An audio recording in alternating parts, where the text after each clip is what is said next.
Hi, this is Naid Khan. Welcome you all to our YouTube channel Excellencia Classes.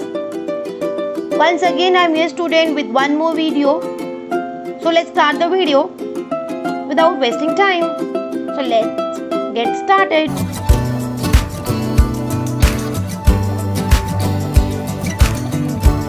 Here today I am going to discuss with the bookkeeping objectives, जैसे मैंने आप लोगों को promise किया था.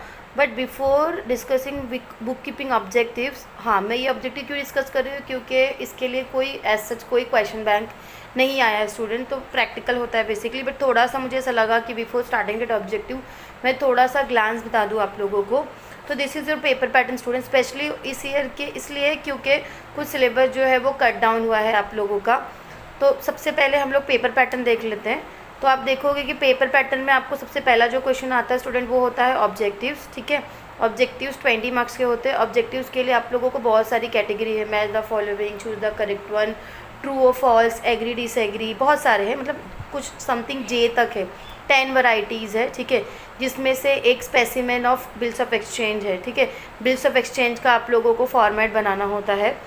तो basically कोई भी 4 कैटेगरी आएगी. ठीक है, आप लोगों को वो 20 मार्क्स का हो जाएगा. देन मैं आपको बता दूं सेकंड जो क्वेश्चन होगा स्टूडेंट वो होगा admission and retirement.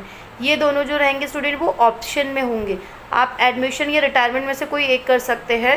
So mostly वैसे भी अगर आप महाराष्ट्र HSC बोर्ड का जो आपका रिड्यूस सिलेबस देखोगे तो इसमें ये जो है वो सेल्फ स्टडी के लिए रखा हुआ है. तो इट मीन्स अगर आप ये नहीं करते हो, आप इसके लिए जाते हो एडमिशन के लिए एग्ज़ाम में, so that will be much better, option में है. ठीक है, तो एडमिशन करना है. सेकेंड फिर थर्ड क्वेश्चन में अगर आप देखोगे next dissolution of partnership form है और बिल्स ऑफ एक्सचेंज है.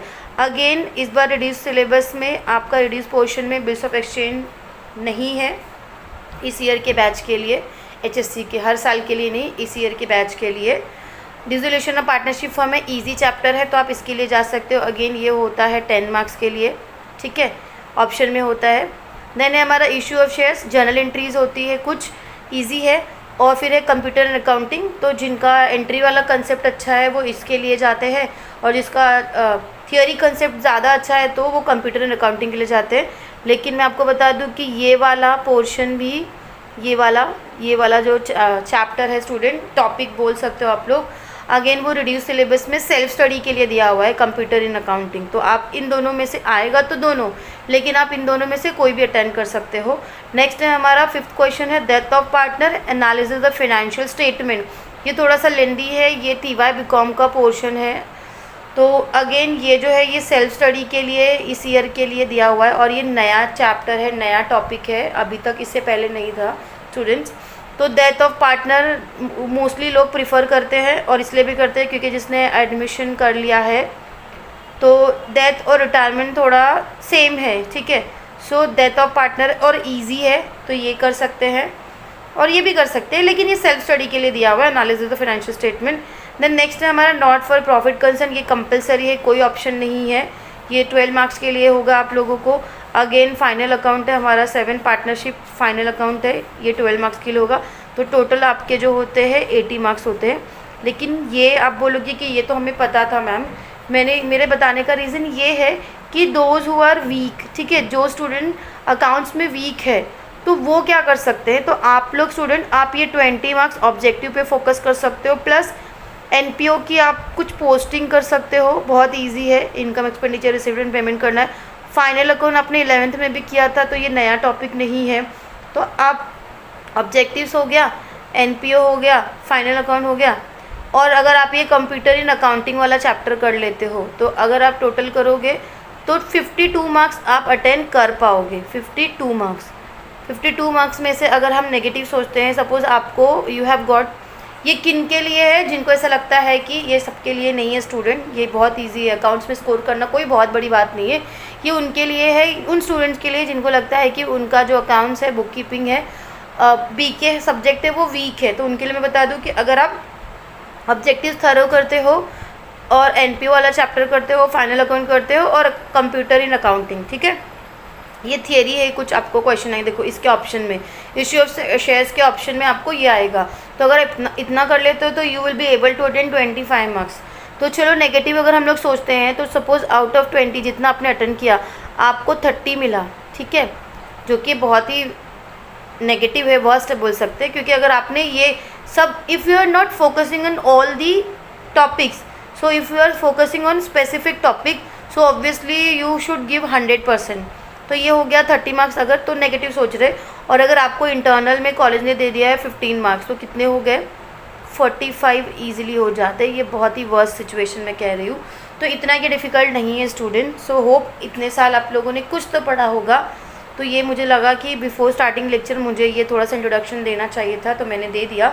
चलिए फिर हम नेक्स्ट स्टार्ट करते हैं। जैसे कि मैंने बोला, हाँ मैं आप लोगों को जो ऑब्जेक्टिव्स भी करवाऊंगी तो वो एडमिशन, रिटायरमेंट, येस मैं इसका भी करवा दूंगी। रिजोल्यूशन ऑफ पार्टनरशिप फर्म मैं बिल्स ऑफ एक्सचेंज का नहीं करवा रही हूँ क्योंकि सेल्फ स्टडी के लिए दिया हुआ है। इश्यू ऑफ शेयर्स का भी मैं नहीं करवा रही हूँ। डेथ ऑफ पार्टनर का मैं करवा रही हूँ, एनपीओ का करवा रही हूँ और फाइनल अकाउंट का करवा रही हूँ ऑब्जेक्टिव्स, ठीक है। सो होप आप लोगों को थोड़ी सी हेल्प हो जाएगी। चलिए फिर हम स्टार्ट करते हैं। I am ready with the text book, see here it is, सब कुछ मैंने रेडी रखा है। तो स्टार्ट करते हैं हम लोग।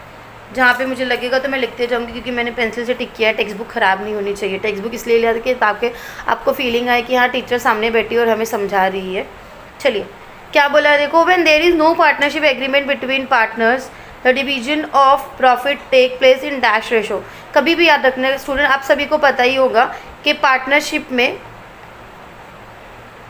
सबसे मेन जो होता है वो होता है पार्टनरशिप डीड। क्या होता है? पार्टनरशिप डीड, जो एग्रीमेंट होता है, जो टर्म्स एंड कंडीशन डिसाइड करता है। तो अगर डीड इज़ नॉट देयर, ठीक है, पार्टनरशिप डीड नहीं है, एग्रीमेंट नहीं है, मतलब कि पार्टनरशिप डीड नहीं बनाई है, तो इट मीन्स कि पार्टनरशिप डीड नहीं बनी है तो टर्म्स एंड कंडीशन भी क्लियर नहीं है। टर्म्स एंड कंडीशन मतलब कि सपोज दो पार्टनर है ए एंड बी, ठीक है। इफ़ पार्टनरशिप डीड में मेंशन किया है कि they are sharing profit sharing ratio जो है उनका, सपोज ए और बी का 2:3 है या 1:1 है या कुछ भी 5:2 है, वट एवर इट इज़, ठीक है। तो जब दिया होगा तब तो हम ये रेशो लेंगे। लेकिन what about if partnership deed is silent about profit sharing ratio, तो अगर उसमें प्रॉफिट शेयरिंग रेशो नहीं दिया हुआ है तो वो केस में क्या करना है? तो आपको स्टूडेंट वो केस में ये अज्यूम करना है कि they are sharing profit in equal ratio, ठीक है। ये याद रखना कि वो लोग जब भी एग्रीमेंट में कुछ भी मेंशन नहीं करेगा प्रॉफिट शेयरिंग का, तो आपको ये अज्यूम करना है कि इक्वल रेशो में कर रहे हैं, ठीक है। नेक्स्ट है हमारा to find out the net profit और net loss of the business dash account is prepared.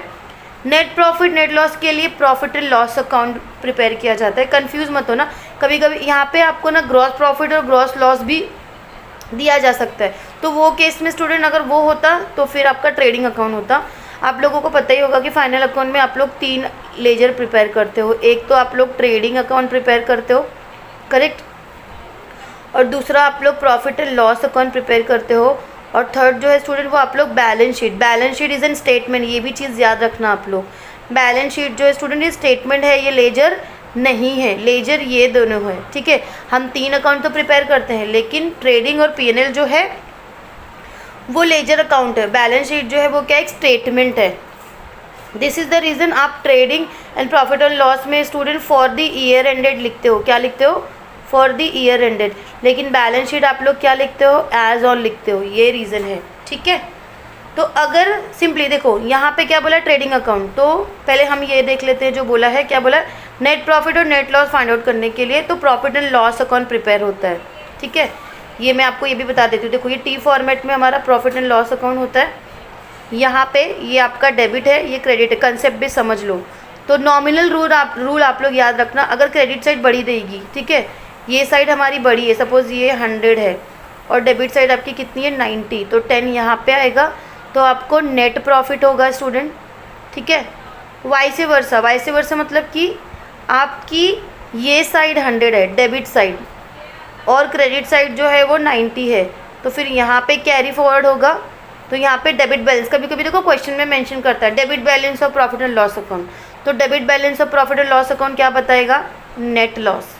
Similarly credit balance of profit and loss account क्या बताएगा? Net profit. याद रखना, कुछ नहीं, डेबिट साइड बड़ी है और क्रेडिट साइड छोटी है, तो क्या होगा? हमें लॉस होगा। Again debit side is less than credit side, तो हमें क्या होगा? प्रॉफिट होगा।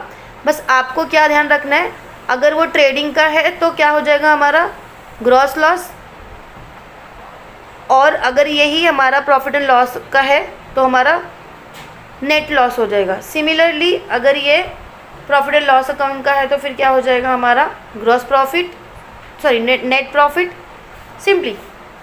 ठीक है, तो फिलहाल के लिए इतना याद रखना, नेट प्रॉफिट फाइंड आउट करने के लिए हम लोग प्रॉफिट एंड लॉस अकाउंट बनाते हैं। हाँ, ग्रॉस प्रॉफिट या ग्रॉस लॉस फाइंड आउट करने के लिए हम ट्रेडिंग अकाउंट बनाते हैं। Do remember student. नेक्स्ट है हमारा a dash is an intangible assets. इसमें देखो कैश, स्टॉक, फर्नीचर दोनों ही टेंजिबल है। टेंजिबल मतलब which can be seen, feel, touch, ये सारी चीज़ें। और गुडविल जो है वो इंटेंजिबल, गुडविल के साथ साथ आपका पेटेंट है, ट्रेडमार्क है, कॉपीराइट है, ये सारे जो है वो आपका इंटेंजिबल एसेट। तो फिलहाल आपका आंसर होना चाहिए गुडविल। नेक्स्ट है in the absence of an agreement interest on loan advance by partners to the firm is allowed at the rate of, हाँ एक चीज़ और याद रखना, जैसे कि जब कुछ नहीं मेंशन करता है तो हम लोग प्रॉफिट शेयरिंग रेशो इक्वली लेते हैं, वैसे ही स्टूडेंट क्वेश्चन में कभी कभी पता है क्या होता है आप लोगों को, रेट ऑफ इंटरेस्ट नहीं दिया होता है। रेट ऑफ इंटरेस्ट नहीं दिया होता है किसका, ड्राइंग का। दो होता है ना पार्टनर से रिलेटेड, ड्राइंग हो गया या फिर इंटरेस्ट ऑन पार्टनर्स कैपिटल हो गया। ठीक है, पार्टनर्स कैपिटल। तो वो केस में स्टूडेंट कभी भी याद रखना कि जब इन्फॉर्मेशन मिसिंग है तो हम जो इंटरेस्ट होता है वो कितने मंथ्स के लिए चार्ज करते हैं, 6 मंथ के लिए, फिर चाहे वो इंटरेस्ट ऑन ड्राइंग हो चाहे वो इंटरेस्ट ऑन पार्टनर्स कैपिटल हो। तो फिलहाल हमारा यहाँ पे आंसर क्या आएगा, 6% आएगा। Do remember. Then a liability of partners in a partnership firm is unlimited. याद रखना, जॉइंट स्टॉक कंपनी में जो शेयर होल्डर्स होते हैं उनकी लाइबिलिटी लिमिटेड होती है to the extent of their shareholding, लेकिन पार्टनरशिप फर्म में जो पार्टनर्स होते हैं उनकी जो लाइबिलिटी होती है स्टूडेंट वो अनलिमिटेड होती है। ओके, चलो नेक्स्ट हम लोग देख लेते हैं। Indian partnership act is in force since 1932। Actually वो इंडियन पार्टनरशिप एक्ट है 1932। ठीक है, याद रखना, कंफ्यूज मत होना। 1956 तो है, ये तो जॉइंट स्टॉक कंपनीज एक्ट है पुराना वाला, अभी तो 2013 है। ओके, मैंने maximum number of partners in a firm maximum बोला है अकॉर्डिंग टू कंपनीज एक्ट 2013 कितना होना चाहिए, 50 होना चाहिए, प्राइवेट के लिए है। तो ये थोड़ा सा ऑब्जेक्टिव्स मुझे लगा कि आप लोगों को बताना चाहिए, तो याद रखना आप लोग। जो फर्म फर्म जो होती है पार्टनरशिप फर्म स्टूडेंट, तो वो भी 2 तरीके की होती है। खैर वो कंपनीज़ का है, बट ठीक है, फिलहाल मैं अभी आप लोगों को कंफ्यूज नहीं करती हूँ, कंपनी में आ जाएगा। यहाँ पे फर्म है, मैं आप लोगों को जॉइंट स्टॉक कंपनी का बताने वाली थी। चलो कोई नहीं, अभी यहाँ पे इसकी बात नहीं हो रही है, बट याद रखना कि मैक्सिमम मिनिमम 2 होना चाहिए पार्टनरशिप फर्म में, और मैक्सिमम कितना होना चाहिए, 50। डू रिमेंबर स्टूडेंट, कितना मिनिमम कितना होना चाहिए, 2, और मैक्सिमम कितना होना चाहिए, 50। याद रखना, भूलना नहीं। ओके, ठीक है। नेक्स्ट आ जाते हैं हम लोग वन वर्ड और फ्रेज। ठीक है, ध्यान से, यहाँ पे पेंसिल से लिखा है, डोंट वरी, मैं आप लोगों को पेन से भी लिखते जाऊँगी। चलिए, पहला क्या बोला है, देखो फर्स्ट वाला मैं यहाँ पे लिख रही हूँ, partner who form the partnership firm, persons who form the partnership firm. जो पार्टनरशिप फर्म को जो पर्सन्स फॉर्म करते हैं उन्हें हम कहते हैं पार्टनर्स, सिंपल। ठीक है, नेक्स्ट क्या बोला है, सेकंड, ये बहुत लंबा हो जाए इसलिए मैं साइड में लिख रही हूँ। अमाउंट ऑफ कैश और goods withdrawn by partner from the business from time to time. तो आपको पता ही होगा कि पार्टनरशिप फर्म में से जो टाइम टू टाइम जो पार्टनर्स विड्रॉ करते हैं उसे हम ड्राइंग्स कहते हैं। ड्राइंग्स क्या कहते हैं, ड्राइंग्स। ड्राइंग्स का एक और मीनिंग भी है, आप लोगों को पता ही होगा, anything withdraw by the person, partner, sorry not person, for personal use. जो पर्सनल यूज़ के लिए विड्रॉ करते हैं जो मनी, जो अमाउंट, वो होता है ड्राइंग्स। ठीक है, an association of 2 or more person according to Indian partnership Act 1932। सिर्फ हमें उसका नाम लिखना है, क्या बोला है, an association of 2 or more person according to Indian partnership Act 1932। तो वो क्या होगा, पार्टनरशिप फर्म, सिंपल। क्या होगा वो, पार्टनरशिप फर्म। ठीक है, नेक्स्ट क्या बोला, act under which partnership firm are regulated. तो वो एक्ट का नाम क्या है, अभी बताया हम लोग ने, Indian partnership act. Okay, next देखो क्या बोला है, process of entering the name of partnership firm in the register of registrar. Partners के नाम को जब रजिस्टर में एंटर करते हैं तो तो उस प्रोसेस को क्या कहते हैं? तो उस प्रोसेस को स्टूडेंट कहते हैं रजिस्ट्रेशन। क्या कहते हैं? That process is known as registration. Next क्या बोला है? Partnership agreement in written form. अभी मैंने आप लोगों को स्टार्टिंग में ही बताया था, उसे कहते हैं partnership deed. The agreement between partner is called partnership deed, जिसमें उसके टर्म्स एंड कंडीशन होते हैं। नेक्स्ट है under this method capital balances of partners remain constant. Constant बोला है ना, सेम है, तो आंसर यहीं पे छुपा हुआ है। इसे हम लोग कहते हैं फिक्स कैपिटल मेथड। क्या कहते हैं? Fix capital method. ठीक है। नेक्स्ट है हमारा proportion in which partner share profits. बहुत सिंपल है, प्रॉफिट शेयरिंग रेशियो ना, जिस प्रपोर्शन में वो लोग अपना प्रॉफिट शेयर करते हैं उसे हम क्या कहेंगे? उस प्रपोर्शन को हम कहेंगे प्रॉफिट शेयरिंग रेशियो। अभी जैसे मैंने एग्जांपल बताया था 3:2, तो ये क्या हो जाएगा? प्रपोर्शन, और यही हो गया उनका प्रॉफिट शेयरिंग रेशियो। ठीक है। नेक्स्ट आते हैं हम लोग 9th वन पे। Such capital method in which only capital account is maintain for each partner. Fix का अपोजिट है, तो ये हो जाएगा आपका fluctuating. What? Fluctuating. Fluctuating capital method. Okay. Next है क्या बोला है? देखो, the account to which all adjustment are made when capital is fix. Obviously जब कैपिटल फिक्स होता है तो आप लोग सारा जो एडजस्टमेंट करते हो वो किससे करते हो? या तो पार्टनर्स के कैपिटल अकाउंट से करते हो, पार्टनर्स के कैपिटल, तो that is partners capital account, या फिर पार्टनर्स करंट अकाउंट। क्या? Partners current account. Okay. Next क्या बोला है?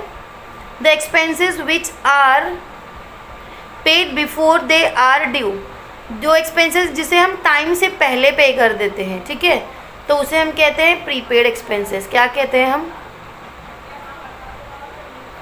Prepaid expenses. से फॉर एग्जांपल ये मार्च का मंथ है, ठीक है, मार्च मंथ है, तो मैंने मार्च, अप्रैल, मई, मैंने मार्च में ही अप्रैल और मई का भी जो रेंट है वो पे कर दिया है, so that will be my pre paid rent. ठीक है। शायद से आउटस्टैंडिंग नहीं है यहाँ पे, तो मुझे तो नहीं दिख रहा, चलो मैं बता दे रही हूँ। अगर ये ऐसा होता क्वेश्चन स्टूडेंट, ये क्वेश्चन ऐसे होता, the expenses which are unpaid, जो एक्सपेंसेस अनपेड है till the due date, due date हो भी गई है तो भी पे नहीं किया है, तो वो हमारे एक्सपेंसेस को क्या कहते हैं? उसका आंसर होगा आउटस्टैंडिंग एक्सपेंसेस।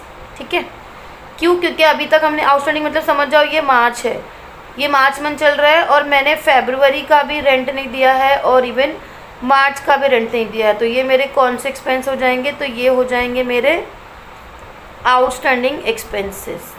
आउटस्टैंडिंग एक्सपेंसेस मतलब कि एक्सपेंसेस ड्यू हो गया लेकिन मैंने इसको पे नहीं किया है, टोटली अपोजिट ऑफ प्रीपेड। ठीक है। तो मेरा ये हो जाएगा आउटस्टैंडिंग रेंट, क्योंकि मैंने स्टिल अभी तक पे नहीं किया है। ठीक है। नेक्स्ट आ जाते हैं हम लोग, the account that are prepared at the end of the each accounting year, final account. ठीक है। हर अकाउंटिंग ईयर में आप लोग फाइनल अकाउंट ही प्रिपेयर करते हो ना, ट्रायल बैलेंस दिया होता है आप लोगों को, उसके बेसिस पे आप लोग प्रिपेयर करते हो। ये 12th वाला था तो मैं यहाँ पे लिखती हूँ फाइनल अकाउंट। 13 देखते हैं हम लोग, an asset which can be converted into cash easily. जिस भी कैश को, हाँ सॉरी, जिस भी एसेट्स को हम इजीली कैश में कन्वर्ट करते हैं उसे हम लिक्विड एसेट कहते हैं। ठीक है। लिक्विड एसेट या फिर हम करंट एसेट भी कहते हैं। एसेट्स का क्लासिफिकेशन पता ही होगा आप लोगों को, फिक्स एसेट्स भी होता है, तो फिलहाल आपका जो आंसर होगा वो क्या होगा? लिक्विड एसेट, या फिर आप इसको करंट एसेट्स भी कह सकते हो बेसिकली, बट मीनिंग यही है student, the assets which can be easily converted into cash, तो वो होगा आपका लिक्विड एसेट्स। ओके, जिसको हम जल्दी से जल्दी कैश में कन्वर्ट कर दें, जैसे फिक्स एसेट है तो it will take time to be converted into cash, लेकिन आपका बिल्स रिसीवेबल है स्टॉक है, ठीक है, डेटर्स है। अगर आप ये सब कर रहे हो तो डेटर्स, अगर आपका पैसा बाकी है तो आप कभी भी मांग लोगे तो वो आपको पे कर देगा। स्टॉक है, आप जैसे सेल कर दोगे आपको पैसा मिल जाएगा। बिल्स रिसीवेबल है, आप जिसके ऊपर भी बिल ड्रॉ किया आप उसको बोलोगे भाई मेरा पैसा दे दो तो आपको दे देगा ईजिली। लेकिन अगर वहीं पे लैंड है, बिल्डिंग है, प्लांट है, मशीनरी है, ये तो इसे सेल करने में टाइम लगेगा, ठीक है, इसीलिए वो फिक्स असेट है। Okay, next one 14(1) order in which fix assets are recorded first in balance sheet. तो यस, बैलेंस शीट में अगर आप लोगों ने नोटिस किया होगा, मैं यहाँ से ही बता देती हूँ आप लोगों को। देखो ये आप लोगों की बैलेंस शीट है। कभी भी नोटिस किया, आप लोग तो कहीं से भी स्टार्ट कर देते हो, पर आपने just remember student, just do check, सबसे पहले जो लिखा होता है ना वो लैंड एंड बिल्डिंग होता है। उसके बाद में आपका प्रीपेड, कैश इन हैंड, मतलब करंट असेट होता है, ठीक है। पहले फिक्स असेट होता है, फिर करंट असेट होता है, ठीक है। तो ये जो ऑर्डर होता है स्टूडेंट, इसे हम कहते हैं order of liquidation. Order of liquidation मतलब कि ये कुछ इस तरीके से है, सी जिसको ज़्यादा टाइम लगता है लिक्विडेट होने में, कन्वर्ट होने में कैश में, तो उसे हम ऊपर रखते हैं। फिर जैसे जैसे जिसको कम टाइम लगता है उसे हम नीचे रखते हैं, ठीक है। तो दिस ऑर्डर इज कॉल्ड, फिर से मैं बोल रही हूँ, order in which fix assets are recorded first in balance sheet, इसे हम कहते हैं order of liquidation. What? Order of liquidation, ठीक है। नेक्स्ट है हमारा the amount in which selling expenses of business are recorded. Account, sorry मैं amount बोल रही हूँ, मुझे पैसे दिखाई दे रहे। Selling expenses in business are recorded, वो होता है प्रॉफिट एंड लॉस अकाउंट। मैंने आप लोगों को बताया, चलो मैं एक्स्ट्रा फिर से कुछ और बता देती हूँ, पहले हम ये लिख लेते हैं। तो जिसमें सेलिंग एंड एक्सपेंसेस करते हैं उसे हम प्रॉफिट एंड लॉस अकाउंट कहते हैं। वैसे ही आपको बता दूँ, आपका ट्रेडिंग P&L होता है एंड बैलेंस शीट होता है। ट्रेडिंग में जो मैन्युफैक्चरिंग एक्सपेंसेस होते हैं स्टूडेंट, ध्यान से समझो आप लोग, मैन्युफैक्चरिंग या फिर हम उसे डायरेक्ट एक्सपेंसेस भी कहते हैं, ये आएगा क्वेश्चन आप लोगों को। So that will show in trading account. Similarly profit and loss में हम जो सेलिंग एक्सपेंसेस है, ठीक है, वो, या फिर जो हमारे इनडायरेक्ट एक्सपेंसेस होते हैं, indirect expenses means which are not related to production. Here direct expenses means expenses which are related to production, directly related to production. And here indirect मतलब कि the expenses which are not related to production, यहाँ पे मतलब ये related to selling होते हैं। Cell करने पे जो एक्सपेंस हम बेयर करते हैं वो हम लिखते हैं, और बैलेंस शीट में तो हम असेट्स एंड लाइबिलिटीज़ लिखते हैं, ठीक है। तो याद रखना। नेक्स्ट है हमारा डेबिट बैलेंस। अब देखो आ गया, मैंने यहाँ पे बोला था आप लोगों को ऑब्जेक्टिव्स में, अब डेबिट बैलेंस बोला है तो क्या हो जाएगा, ग्रॉस लॉस हो जाएगा। देखो debit balance of trading account बोला है, तो यहाँ पे ट्रेडिंग है इसीलिए ग्रॉस लॉस बोला है। अब credit balance of profit and loss बोला है तो नेट प्रॉफिट हो जाएगा, ठीक है, gross loss and net profit, ठीक है। यहाँ पे हमने कंप्लीट कर दिया वन वर्ड और फ्रेज। अब नेक्स्ट आते हैं हम ट्रू और फॉल्स, और इसके ऑब्जेक्टिव्स बहुत ज़्यादा है, ठीक है, हम लोग कंप्लीट कर लेते हैं, वीडियो बहुत बड़ी हो जाएगी, ठीक है। फिर एटलीस्ट मैं एक चैप्टर तो कंप्लीट कर लूँ, ओके। चलो क्या बोला है, देखो partnership is a non trading concern, ये false statement student. Partnership trading करने के लिए तो हम नॉन ट्रेडिंग नहीं कह सकते, ठीक है। पहले profit and loss account is a real account, profit and loss account is a real account. No student, profit and loss account real account नहीं है। प्रॉफिट एंड लॉस अकाउंट जो है वो नॉमिनल अकाउंट है, क्योंकि debit all expenses and losses, credit all incomes and gains. अगर यहाँ पे नॉमिनल अकाउंट होता तो ये स्टेटमेंट ट्रू होता, तो फिलहाल ये फॉल्स है। देन है carriage inward is carriage on purchase, true है। इसी तरीके से आपको ऐसे भी आ सकता है carriage outward is carriage on sale, तो वो भी ट्रू होगा। हाँ, अगर ये ऐसे होता carriage inward is carriage on sale तो फिर ये फॉल्स होता, ठीक है। Adjustment are recorded in partners current account in fix capital method, yes true है। क्यों, अभी मैंने बताया फिक्स कैपिटल मेथड में क्या होता है,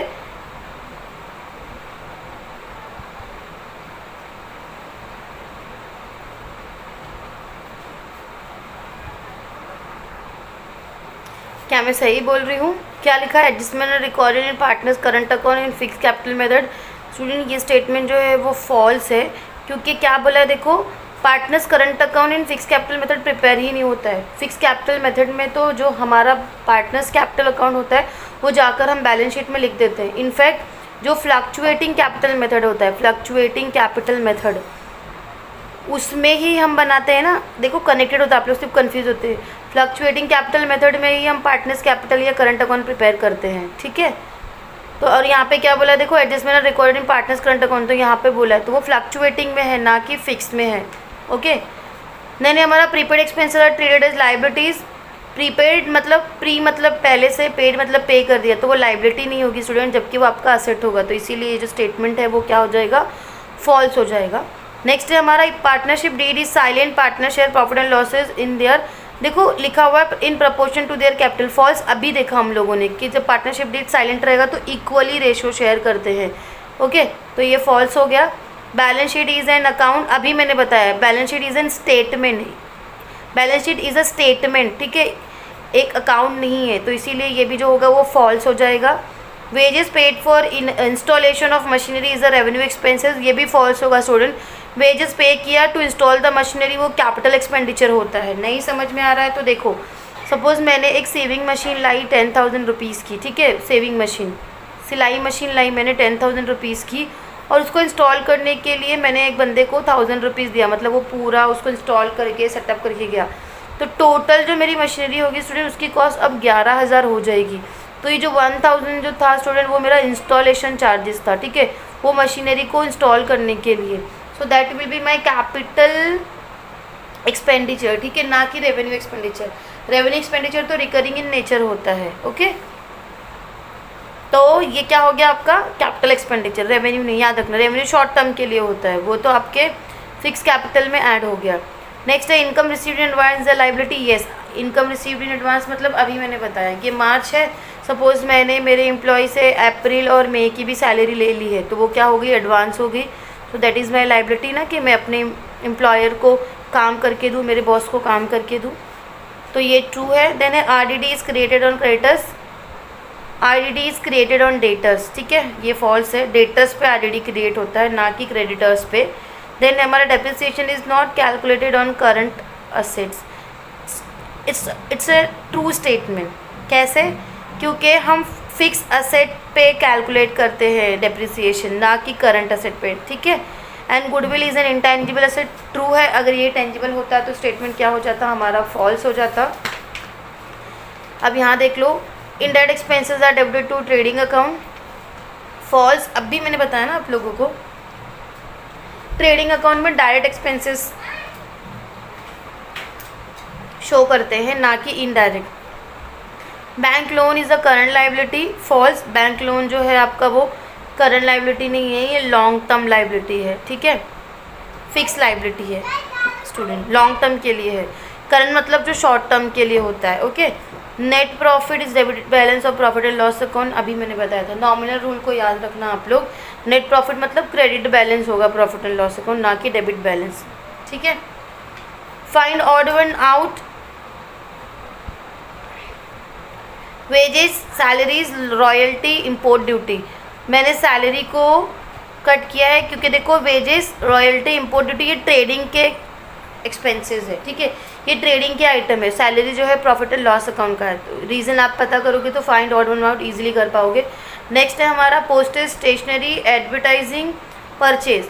परचेज को मैंने टिक किया है, क्यों टिक किया है, क्योंकि जो पोस्टेज है, स्टेशनरी और एडवर्टाइजिंग है, यहाँ पे कॉमा है, ये जो है हमारे प्रॉफिट एंड लॉस के आइटम है, और ये जो है वो ट्रेडिंग का है, तो इसीलिए हमारा जो ऑड वन रहेगा वो परचेज रहेगा।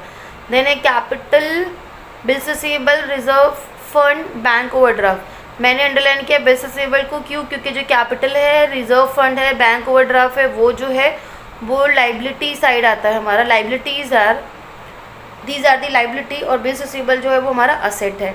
नेक्स्ट है हमारा building, machinery, furniture, bills payable.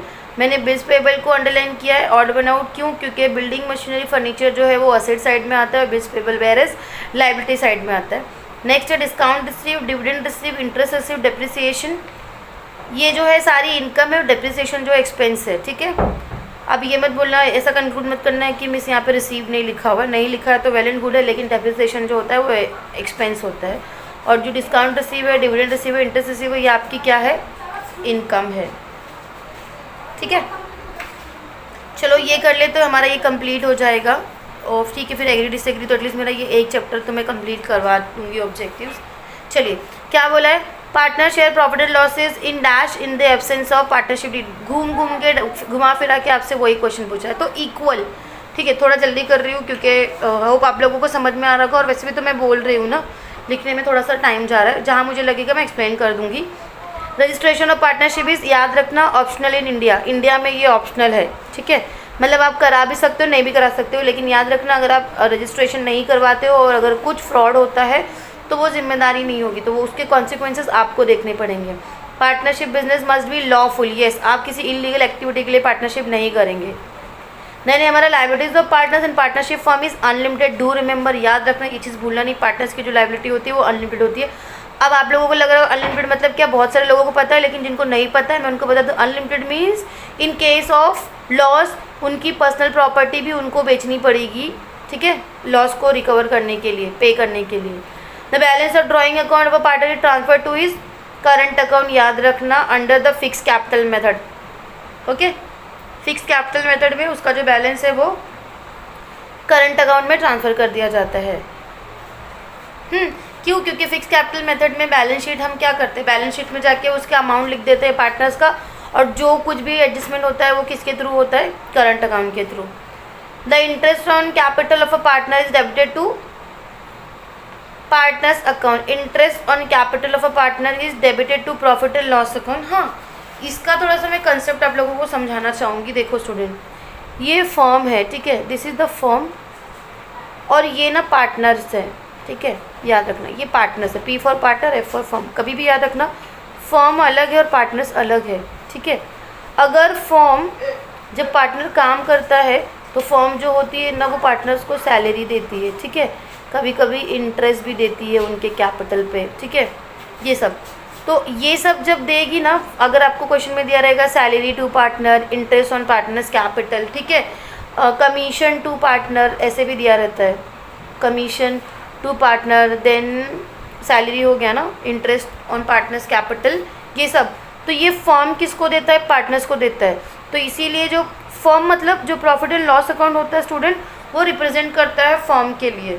तो जब भी पार्टनर्स को सैलरी जाएगी, इंटरेस्ट जाएगा, कमीशन जाएगा, ठीक है, तो प्रॉफिट एंड लॉस अकाउंट कभी भी क्या होगा, डेबिट होगा, क्योंकि फर्म के पास से जा रहा है, ठीक है। सिमिलरली अभी आपको पता है पार्टनर्स विड्रॉ करते हैं, ड्राइंग्स जो होती है, ठीक है, ड्राइंग्स जो होती है वो फर्म्स के लिए क्या होती है, पार्टनर्स क्या करता है, उसको विड्रॉ करता है, तो इसीलिए वो पार्टनर्स कैपिटल के हम लोग डेबिट साइड में करते हैं। तो ये फर्म का क्या है, लॉस है, लेकिन जब पता है इस पे इंटरेस्ट मिलता है ना, जब पार्टनर इंटरेस्ट देता है ड्राइंग पे, तो ये फर्म को मिलता है, इसीलिए इंटरेस्ट ऑन ड्राइंग जो होता है वो प्रॉफिट एंड लॉस अकाउंट में क्रेडिट करते हैं। क्यों मालूम, ड्राइंग डेबिट क्यों करते हैं, क्योंकि वो बिजनेस से लेके जा रहा है, लेकिन इंटरेस्ट ऑन ड्राइंग क्रेडिट क्यों करते हैं, क्योंकि वो ड्राइंग पे जो पार्टनर ने विड्रॉ किया था उस पर क्या मिल रहा है, इंटरेस्ट मिल रहा है। तो ये थोड़ी चीज़ें ध्यान में रखना आप लोग, ठीक है।